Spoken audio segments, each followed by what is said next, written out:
Hello everyone, welcome to study time with new informative video.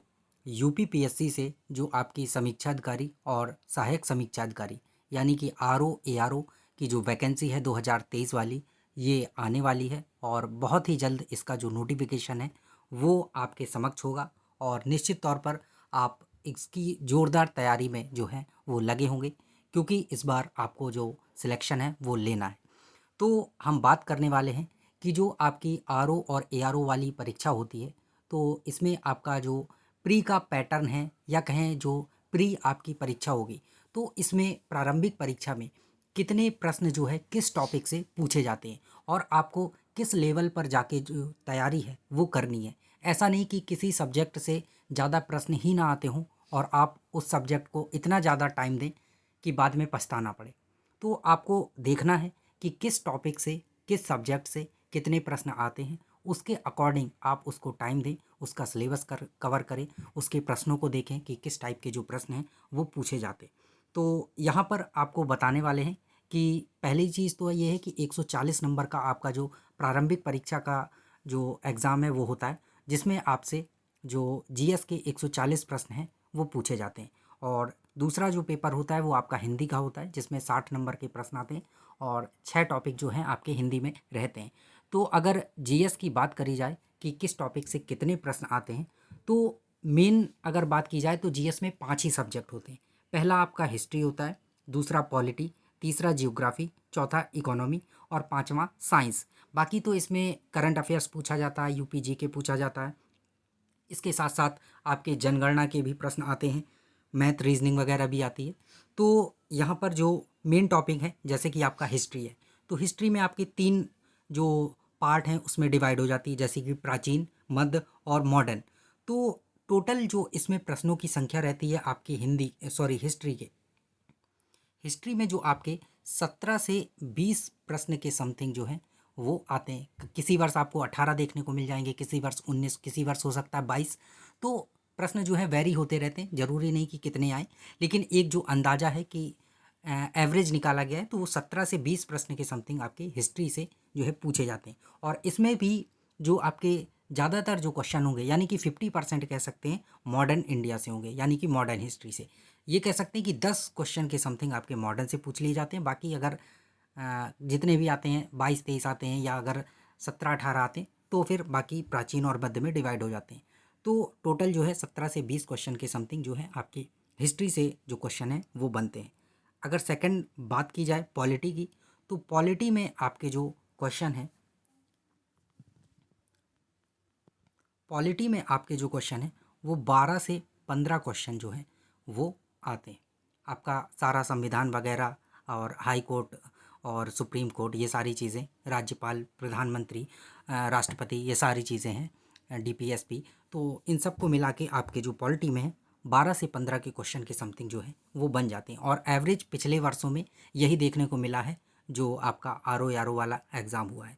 तो किस subject को कितना आपको टाइम देना है, किसके प्रश्नों के अकॉर्डिंग आप देख सकते हैं। बाकी जियोग्राफी की बात की जाए तो जियोग्राफी में आपका इंडियन जो ज्योग्राफी है, इसके साथ साथ वर्ल्ड ज्योग्राफी है।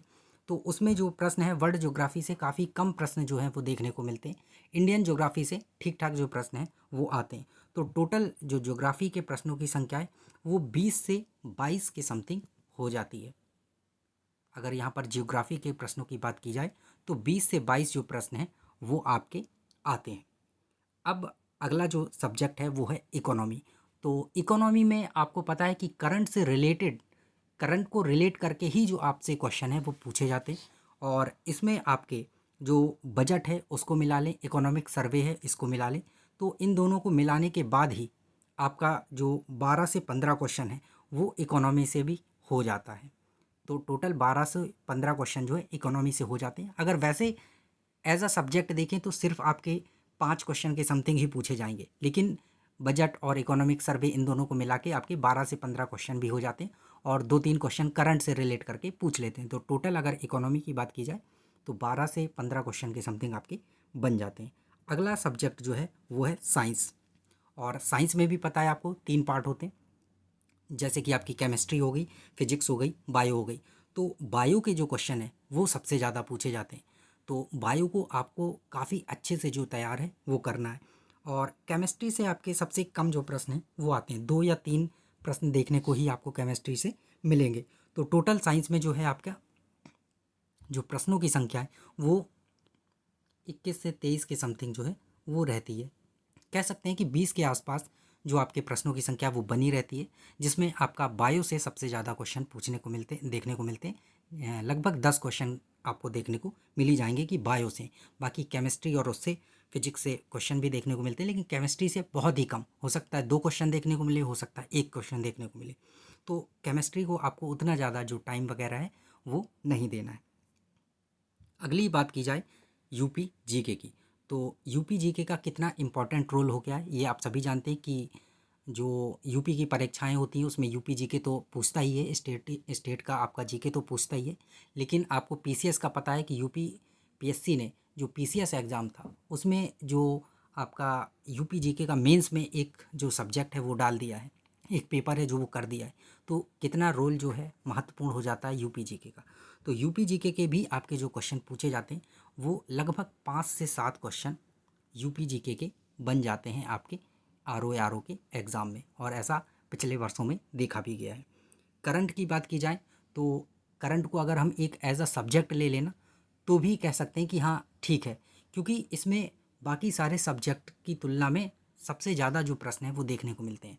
पीसीएस वगैरह में तो इनके प्रश्नों की संख्या 35 के पार भी चली जाती है, लेकिन आर ओ में ऐसा नहीं होता है। आर ओ में आपके जो क्वेश्चन हैं करंट अफेयर से वो 25 से 30 क्वेश्चन के बीच में रहते हैं।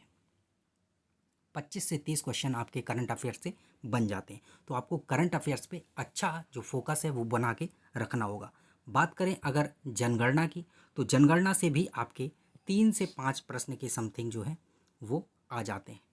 और इसमें आपको एक चीज़ और पता होना चाहिए कि मैथ और रीजनिंग पेपर भले ही जीके का रहता हो, जनरल अवेयरनेस का रहता हो, लेकिन इसमें आपका मैथ और रीजनिंग जो है वो भी पूछा जाता है।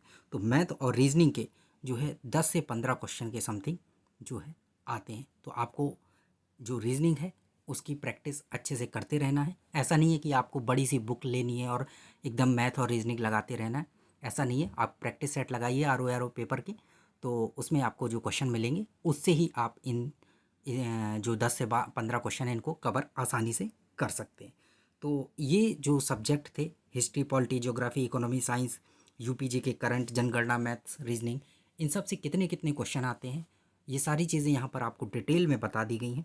आप इनको देख सकते हैं कि इतने इतने क्वेश्चन अगर आते हैं तो आपको किस अकॉर्डिंग इनको टाइम देना है, किस सब्जेक्ट पे कितना फोकस करना है, और किस सब्जेक्ट को आपको बिल्कुल छोड़ना है। तो ऐसा तो है नहीं कि किसी सब्जेक्ट को छोड़ा जाए, ऐसा कोई सब्जेक्ट है भी नहीं।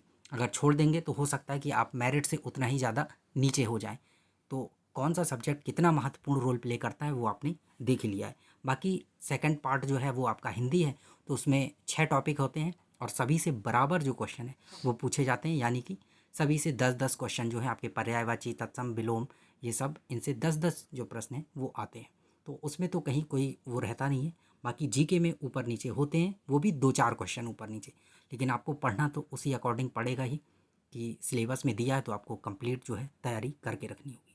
तो चलिए मिलते हैं न्यू इन्फॉर्मेटिव वीडियो के साथ। बाकी इसको आप देखिए और इसके अकॉर्डिंग एकदम लगे रहिए। जितना यहाँ पे एनालिसिस किया गया था पिछले वर्षों का पेपर वगैरह, वो सारी चीज़ें यहाँ पे आपको अच्छे से बता दी गई हैं।